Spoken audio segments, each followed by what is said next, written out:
नमस्कार दोस्तों, आप देख रहे हैं अल्फा रेजिमेंट और आपके साथ मैं हूँ यशी दुबे। अपने चैनल के माध्यम से हम आपको डिफेंस से जुड़ी अपडेट देते हैं और ये भी बताते हैं कि इंडियन डिफेंस का हमारे देश की सुरक्षा में क्या योगदान है। तो आज हम बात करेंगे डिफेंस की टॉप 5 खबरों पर।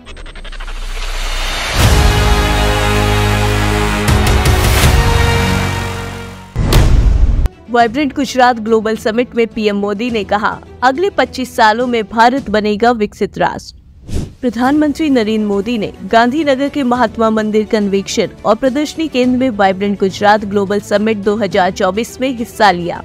इस दौरान वाइब्रेंट गुजरात समिट को संबोधित करते हुए पीएम मोदी ने कहा कि भारत की आजादी के 75 साल पूरे हुए हैं। अब भारत अगले 25 सालों के लक्ष्य पर काम कर रहा है और जब भारत अपनी आजादी के 100 साल मनाएगा तब तक बीजेपी ने भारत को विकसित बनाने का लक्ष्य रखा है।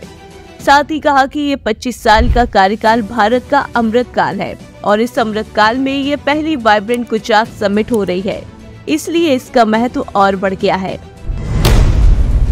भारतीय सशस्त्र बल को जल्द 91 इजरायली हेरॉन MK2 ड्रोन मिलने की उम्मीद। भारतीय सशस्त्र बल को आने वाले समय में 91 इजरायली हेरॉन MK2 ड्रोन मिलने की उम्मीद है। आपको बता दें, ये सौदा 30,000 करोड़ रुपए का होगा और सेना को इसमें 27, वायुसेना को 42 और नौसेना को 22 ड्रोन मिलेंगे। ऐसा माना जा रहा है कि 2024 के लोकसभा चुनाव और आचार संहिता की घोषणा से पहले सौदे को पूरा करने की कोशिश की जा रही है। वही जानकारी के मुताबिक हेरॉन MK2 35,000 फीट की ऊंचाई पर उड़ सकता है। इतना ही नहीं, ये 500 किलोग्राम का वजन उठा सकता है। वही भारतीय सशस्त्र बल 2000 की शुरुआत से ही विभिन्न प्रकार के IAI ड्रोन का संचालन कर रहे हैं, जिसमें सर्चर MK1 और 2, हेरॉन MK1 शामिल है। और हाल ही में इंडियन एयरफोर्स ने 2023 में 4 हेरॉन MK2 को शामिल किया है। भारत ने घातक हाइब्रिड टैंक अथर्व बनाने के लिए T-72 का T-90 के साथ किया विलय। यूक्रेन के साथ चल रहे युद्ध के दौरान रूस के टैंकों की कमजोरियां सामने आने के बाद भारतीय सेना ने अपनी सूची में रूसी कवच को अपग्रेड करने का फैसला किया है। इस कदम का उद्देश्य अब कमजोर T-72 मुख्य युद्धक टैंक को नई तकनीक और बेहतर मारक क्षमता के साथ अपग्रेड करना है। इसी कड़ी में भारतीय सेना ने जनवरी 2024 में अथर्व का अनावरण किया, जो एक हाइब्रिड टैंक है और ये T-72 टैंक के मुख्य भाग को T-90 भीष्म के साथ जोड़ता है। अथर्व 2 शक्तिशाली टैंक मॉडलों का एक रणनीतिक संयोजन है, जो शक्ति का एक आशाजनक मिश्रण प्रदान करता है। भारतीय पर्यटकों के लिए टाटा समूह लक्षद्वीप में बनाएगा रिजॉर्ट। भारत के खिलाफ की गई आपत्तिजनक टिप्पणियों के बाद भारत से मालदीव जाने वाले लोगों का उस पर से विश्वास उठना शुरू हो गया है। इसी के चलते अब लक्षद्वीप को लेकर टाटा ग्रुप ने एक अहम घोषणा कर दी है।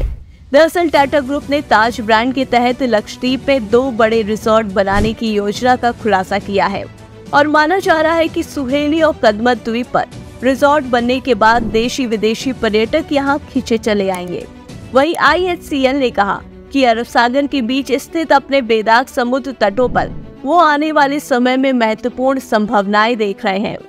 आपको बता दें, ये पहल भारत के खिलाफ मालदीव के मंत्रियों की कठिन घोषणा के बाद लक्षद्वीप को आगे बढ़ाने की एक बड़ी योजना का हिस्सा है। भारतीय युद्धपोत INS काबरा पहुंचा कोलंबो, इस यात्रा से बढ़ेगा समुद्री सहयोग।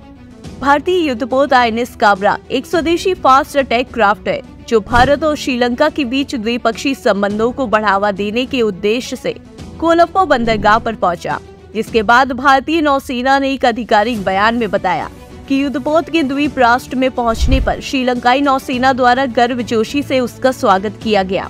इस दौरान कमांडिंग ऑफिसर INS काबरा ने पश्चिमी नौसेना क्षेत्र के commander retired admiral TSK Perera से मुलाकात की। वही माना जा रहा है कि इस यात्रा से दोनों नौसेनाओं के बीच द्विपक्षीय सहयोग और सौहार्द और मजबूत होगा। तो दोस्तों, ये थी आज की डिफेंस की टॉप 5 न्यूज। ऐसे ही तमाम अपडेट्स के लिए हमारे चैनल अल्फा रेजिमेंट को लाइक, शेयर एंड सब्सक्राइब करें। हम आपसे जल्द मुलाकात करेंगे अपने अगले वीडियो में। तब तक के लिए जय हिंद, जय भारत।